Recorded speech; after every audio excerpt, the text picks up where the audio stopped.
Hello दोस्तों, स्वागत है आपका हमारे channel career update bye engineer में। मैं हूं रंजन राज। और जैसा कि आपको पता है, फिटर थियरी का एमसीक्यू सीरीज हमारे चैनल पर शुरू हो चुका है।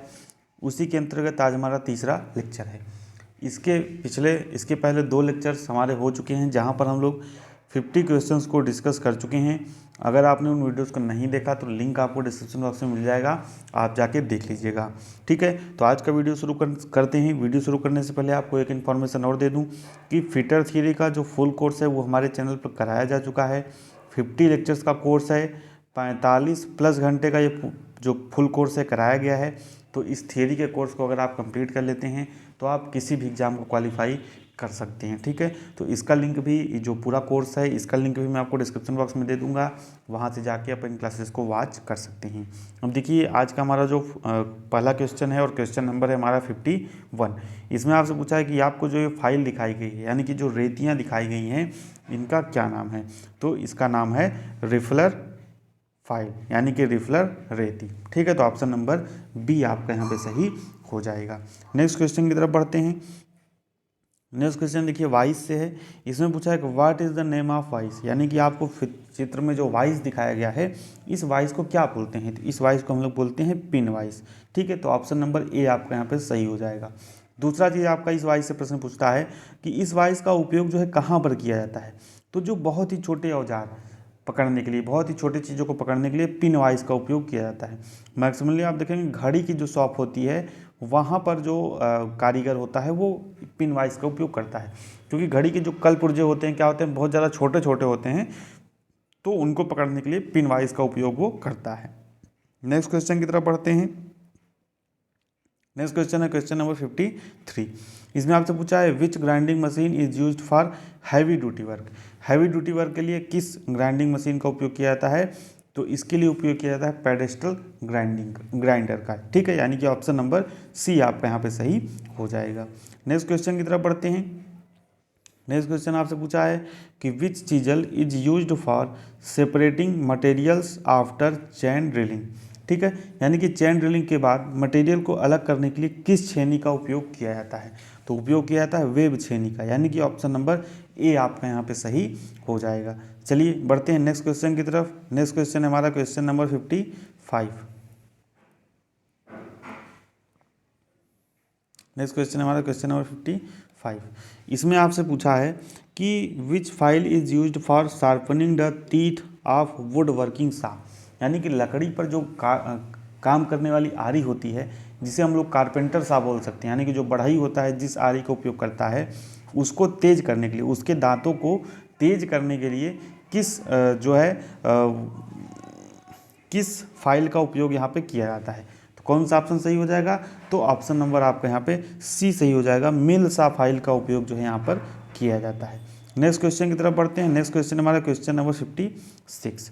अब देखिए, इसमें आपसे पूछा है कि where will be the weight of the hammer stamped, यानी कि जो हथौड़ा है, मान लीजिए कोई हथौड़ा है, तो आपको कैसे पता चलेगा, क्योंकि अलग अलग कार्य के लिए अलग अलग भार के हथौड़े प्रयोग किए जाते हैं। तो कैसे आपको पता चलेगा कि इस हथौड़े का वजन कितना है, कहाँ पर लिखा होता है।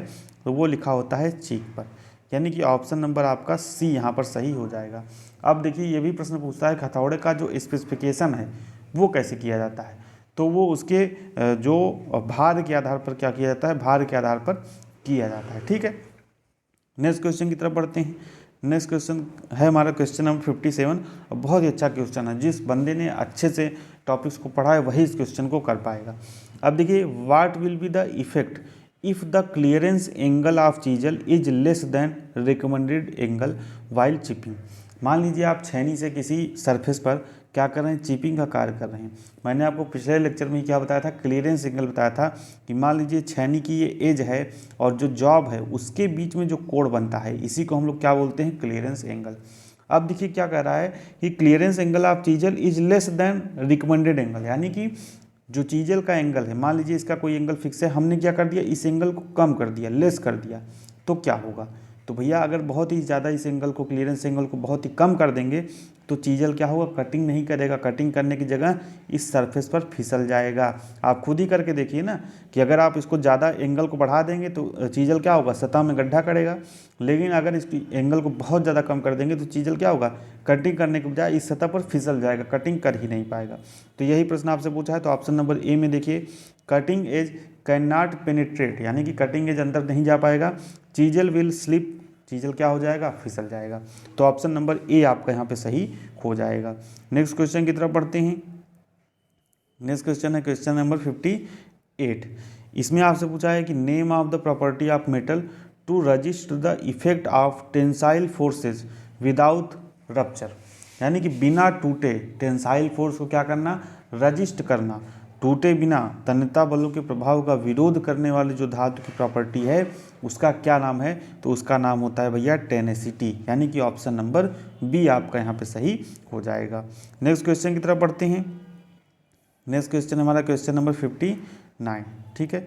अब देखिए यहाँ पर आपको एक फिगर दिया गया है, फिगर किसका है, फिगर है माइक्रोमीटर या जिसे हम लोग स्क्रू गेज बोलते हैं। यहाँ पर देखिए ये वाले पार्ट जो पूछा गया है, पूछा है कि इसको क्या बोलते हैं, इसको हम लोग बोलते हैं एनविल, ठीक है। एनविल क्या काम करता है, स्पिंडल और एनविल के बीच में ही हम लोग क्या करते हैं, जॉब को पढ़ते हैं। तो एनविल क्या करता है, जॉब को पकड़ने का काम करता है, किसके साथ मिलकर, स्पिंडल के साथ मिलकर। नेक्स्ट क्वेश्चन की तरफ बढ़ते हैं। नेक्स्ट क्वेश्चन हमारा क्वेश्चन नंबर 60। इसमें आपसे पूछा है कि what is the accuracy of metric outside micrometer, यानी कि जो मीट्रिक आउटसाइड माइक्रोमीटर होता है उसकी जो एक्यूरेसी होती है वो क्या होती है। तो ऑप्शन नंबर ए आपका यहाँ पे सही हो जाएगा, 0.01 mm क्या होती है, उसकी एक्यूरेसी होती है। नेक्स्ट क्वेश्चन की तरफ बढ़ते हैं। नेक्स्ट क्वेश्चन देखिए आपसे पूछा गया है ट्विस्ट ड्रिल से, और ट्विस्ट ड्रिल जो फिटर थ्योरी का फुल कोर्स है उसमें पूरा एक लेक्चर मैंने आपको अच्छे से पढ़ाया हुआ है। यहाँ पे देखिए ये फिगर आपको दिया हुआ है, ट्विस्ट ड्रिल है ये पूरा, और यहाँ पे नीचे देखेंगे तो आपसे पूछा है कि ये जो कोण है इसको हम लोग क्या बोलते हैं। देखिए सबसे पहली बात बता दूँ, ये जो आगे का पोर्शन होता है इसको हम लोग बोलते हैं लिप, ठीक है, इसको हम लोग क्या बोलते हैं, इसको हम लोग बोलते हैं लिप। और ये जो उसके बीच में एंगल बनता है उसको हम लोग बोलते हैं लिप एंगल, या इसी को बोलते हैं पॉइंट एंगल, ठीक है, इसको क्या बोलते हैं, पॉइंट एंगल। और आपको ये भी बता दूं कि जो सामान्य ड्रिल होता है, ड्रिल तो भाई कई तरह के होते हैं वर्क के हिसाब से, सामान्य ड्रिल के लिए इस जो एंगल पॉइंट एंगल होता है वो होता है 118 डिग्री। तो ये प्रश्न भी आपको याद रखना है, ये प्रश्न भी पूछा जाता है कि सामान्यतः प्रयोग होने वाले ट्विस्ट ड्रिल का जो पॉइंट एंगल या लिप एंगल कितना होता है, तो वो होता है 118 डिग्री, ठीक है। तो आइए देखते हैं ऑप्शन, इसके ऑप्शंस को चेक करते हैं हम लोग। तो देखिए यहाँ पर दिया है ऑप्शन नंबर डी में, देखिए आपको दिया है पॉइंट एंगल, तो यही ऑप्शन हमारा क्या हो जाएगा, सही हो जाएगा। नेक्स्ट क्वेश्चन की तरफ बढ़ते हैं। नेक्स्ट क्वेश्चन है क्वेश्चन नंबर 62। इसमें आपसे पूछा है which type of taper is provided in drill shank, ठीक है। अब देखिए ड्रिल को पकड़ने के लिए उसके ऊपर क्या बना होता है, एक सैंक इस तरह का बना होता है, और इसमें क्या होता है, एक टेपर दिया जाता है। तो पूछा है कि किस तरह का टेपर जो है ड्रिल सैंक में होता है, तो ड्रिल सैंक में होता है मॉर्स टेपर, यानी कि ऑप्शन नंबर सी आपका यहाँ पे सही हो जाएगा। नेक्स्ट क्वेश्चन की तरफ बढ़ते हैं। नेक्स्ट क्वेश्चन है क्वेश्चन नंबर 63। इसमें आपसे पूछा है which is used to remove drills and sockets from the machine spindle. मान लीजिए ड्रिलिंग मशीन में हमने कोई क्या लगा दिया, ड्रिल लगा दिया, अब उसको हमको रिमूव करना है, या कोई सॉकेट लगा दिया, तो उसको रिमूव करने के लिए हम लोग किस टूल का प्रयोग करते हैं। बहुत ही बार ये प्रश्न पूछा गया है, तो हम लोग ड्रिफ्ट का उपयोग करते हैं। तो ऑप्शन नंबर आपका ए यहाँ पे सही हो जाएगा। नेक्स्ट क्वेश्चन की तरफ बढ़ते हैं। नेक्स्ट क्वेश्चन देखिए, ये भी मैंने लेक्चर्स में सभी टॉपिक्स को जो है पढ़ाया हुआ है। 64 में देखिए क्या है कि name the tap wrench used in the restricted place, यानी कि मान लीजिए कहीं ऐसी जगह पर हमको टाइपिंग करनी है जहाँ पर स्थान क्या है, बहुत ही कम है, यानी कि जो नॉर्मल रिंच है उसको हम वहाँ पर चलाने के लिए हमको स्थान ही नहीं है, जगह ही नहीं है, तो वहाँ पर हम लोग क्या करते हैं, किस तरह के टैप रिंच का उपयोग करते हैं, तो वहाँ पर हम लोग टी हैंडल टैप रिंच का उपयोग करते हैं, यानी कि ऑप्शन नंबर बी आपका यहाँ पे सही हो जाएगा। और जो पूरा टैप एंड डाई का 2 लेक्चर मैंने पढ़ाया हुआ है, वहाँ पर आपको सभी चीज़ें डिटेल में मैंने पढ़ाई हुई हैं। तो फिटर थ्योरी का फुल कोर्स एक बार ज़रूर चेक करिएगा, नहीं अच्छा लगेगा तो वीडियो को भले डिसलाइक कर दीजिएगा, लेकिन आप फिटर थ्योरी फुल कोर्स को एक बार जरूर चेक करिएगा, निश्चित ही आपको सभी चीज़ें समझ में आएंगी। नेक्स्ट क्वेश्चन की तरफ बढ़ते हैं। नेक्स्ट क्वेश्चन है क्वेश्चन नंबर 65। देखिए ये भी टेक्निकल क्वेश्चन है, ये भी मैंने अपने लेक्चर्स में पढ़ाया हुआ है। यहाँ पर आपसे पूछा है कि in the isometric set calculate the tap drill size for M10 into 1.5 thread. यानी कि जो टैप ड्रिल है उसका हमको साइज निकालना है। तो TDS टैप ड्रिल साइज निकालने का फार्मूला क्या होता है, टैप साइज माइनस 1.1 P। ये क्या होता है, ये होता है हमारा पिच, ठीक है। तो हम लोग टैप साइज कितना है, टैप साइज दिया है आपको 10, तो 10 माइनस 1.1 इंटू पी कितना दिया है 1.5, ठीक है। तो ये कितना आएगा 10 माइनस 1.65, ठीक है। इसको कैलकुलेट करेंगे कितना आएगा 8.35, ठीक है।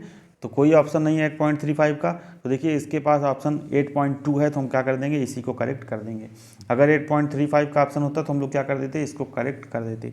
अब देखिए टैप ड्रिल साइज निकालने के कई फार्मूले होते हैं, सारे मैंने वीडियो में बनाए हुए हैं, तो जाके आप टैप वाला जो वीडियो है उसको आप देख लीजिएगा, ठीक है। चलिए नेक्स्ट क्वेश्चन की तरफ बढ़ते हैं। नेक्स्ट क्वेश्चन आपसे पूछा है कि what is the unit of feed in drilling. यानी कि जब हम लोग ड्रिलिंग करते हैं तो उसमें जो फीड होता है उसकी यूनिट क्या होती है, तो उसकी यूनिट होती है mm पर रिवोल्यूशन, ठीक है, mm पर रिवोल्यूशन। यानी कि ऑप्शन नंबर बी आपका यहाँ पे सही हो जाएगा। नेक्स्ट क्वेश्चन की तरफ बढ़ते हैं। नेक्स्ट क्वेश्चन है क्वेश्चन नंबर 67। इसमें आपको दिया है एक वर्नियर कैलिपर और आपसे कहा है कि जो ये पार्ट है इसका नाम बताइए। तो बहुत सिंपल क्वेश्चन है, सभी को पता है इसका नाम क्या होता है, इसका नाम होता है डेप्थ बार। और छोटी मोटी अगर हमको क्या नापना है, गहराई को या ऊंचाई को मापना है, डेप्थ को मापना है, तो उसके लिए हम लोग क्या कर लेते हैं, डेप्थ बार का उपयोग कर लेते हैं। नेक्स्ट क्वेश्चन की तरफ बढ़ते हैं। नेक्स्ट क्वेश्चन हमारा क्वेश्चन नंबर 68। इसमें आपसे पूछा है what is the accuracy of protractor head in combination set. Combination set एक हमारा एक टूल होता है, उसमें जो प्रोटेक्टर हेड की एक्यूरेसी होती है, शुद्धता होती है, वो कितनी होती है, तो वो होती है 1 डिग्री। यानी कि ऑप्शन नंबर ए आपका यहाँ पे सही हो जाएगा। अब इसी तरीके से मैं आपसे पूछूं कि जो बेवल प्रोटेक्टर होता है, बेवल जो चांदा होता है, उसकी जो एक्यूरेसी होती है कितनी होती है, तो वो होती है 5 मिनट, ठीक है। तो बेवल प्रोटेक्टर का आपको याद रखना है 5 मिनट, और प्रोटेक्टर हेड कॉम्बिनेशन सेट में जो प्रोटेक्टर हेड होता है उसकी एक्यूरेसी कितनी होती है, उसकी एक्यूरेसी होती है 1 डिग्री। नेक्स्ट क्वेश्चन की तरफ बढ़ते हैं। नेक्स्ट क्वेश्चन है क्वेश्चन नंबर 69। इसमें आपसे पूछा है what is the accuracy of try square.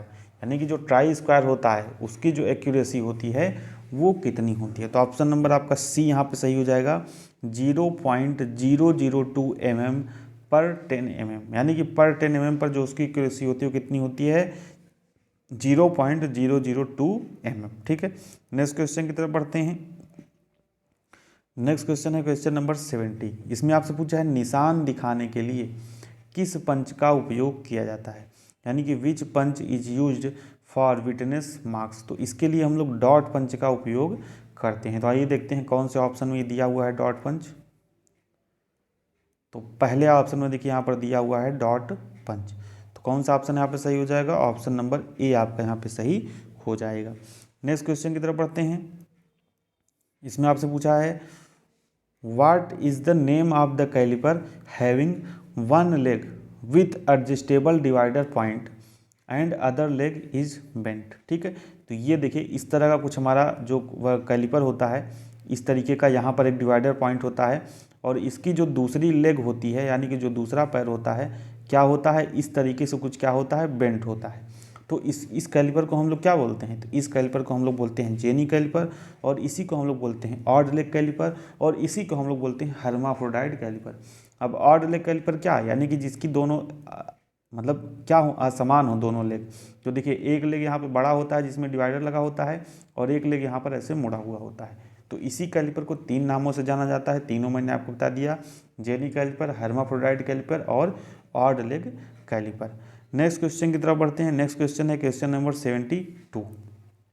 इसमें आपसे पूछा है what is the name of the part marked as X in surface gauge. देखिए सरफेस गेज है, यहाँ पर आपसे पूछा है कि जो ये पार्ट है इसको क्या बोलते हैं। तो ये शायद एक लेक्चर में मैंने और डिस्कस किया था कि स्क्राइबर, देखिए ये स्क्राइबर होता है और स्क्राइबर को पकड़ने के लिए स्नग का उपयोग किया जाता है। और यही आपसे पूछा है कि जो पार्ट आपको दिखाया गया उसको हम लोग क्या बोलते हैं, तो इसको हम लोग बोलते हैं स्नग, यानी कि ऑप्शन नंबर बी आपका यहाँ पे सही हो जाएगा। नेक्स्ट क्वेश्चन की तरफ बढ़ते हैं। नेक्स्ट क्वेश्चन में देखिए फिगर से ही पूछा गया है। इसमें आपसे पूछा गया कि name of the part marked as X in the combination set. तो आइए फिगर हम लोग देखते हैं। देखिए ये है आपको दिया हुआ है फिगर, और इसमें पूछा है कि इस वाले पार्ट को क्या बोलते हैं। तो इस वाले पार्ट को हम लोग बोलते हैं प्रोटेक्टर हेड। प्रोटेक्टर हेड यानी कि ऑप्शन नंबर डी आपका यहाँ पे सही हो जाएगा। नेक्स्ट क्वेश्चन की तरफ बढ़ते हैं। नेक्स्ट क्वेश्चन में आपसे पूछा है कि विच type of datum is followed, यानी कि जो नीचे आपको फिगर दिया गया है इसमें किस तरह की डेटम का यहाँ पर पालन किया गया है। तो ये है एज डेटम, यानी कि ऑप्शन नंबर ए आपका यहाँ पे सही हो जाएगा। ठीक है, तो बढ़ते हैं आज की वीडियो के लास्ट क्वेश्चन की तरफ। लास्ट क्वेश्चन है क्वेश्चन नंबर 75, यानी कि आपको एक फिगर दिया गया है और आपसे पूछा गया है कि what is the name of parallel block, यानी कि जो फिगर दिया गया है उसका क्या नाम है। जो पैरेलल ब्लॉक आपको फिगर में दिखाया गया है इसका क्या नाम है। ठीक है, ये आप फिगर अच्छे से पहले देख लीजिए, थोड़ा सा मैं इसको छोटा कर देता हूँ। ये देखिए ये फिगर है और आपसे पूछा है कि इस पैरेलल ब्लॉक का क्या नाम है। तो ऑप्शन नंबर डी आपका यहाँ पे सही हो जाएगा। इस पैरेलल ब्लॉक का नाम है एडजस्टेबल पैरेलल ब्लॉक। ठीक है, तो ये थे हमारे आज के 25 महत्वपूर्ण क्वेश्चंस। इसी तरीके से हम आगे अपनी सीरीज को कंटिन्यू करेंगे। वीडियो पसंद आया तो लाइक कर दीजिए और शेयर कर दीजिए दोस्तों के साथ ही चैनल में सब्सक्राइब किया तो चैनल सब्सक्राइब जरूर कर लीजिए ताकि ऐसी ही वीडियोज आपको मिलती रहे। मिलते हैं नेक्स्ट वीडियो में, इसी टॉपिक को आगे कंटिन्यू करते हैं। तब तक बने रहिए हमारे साथ। बहुत बहुत धन्यवाद।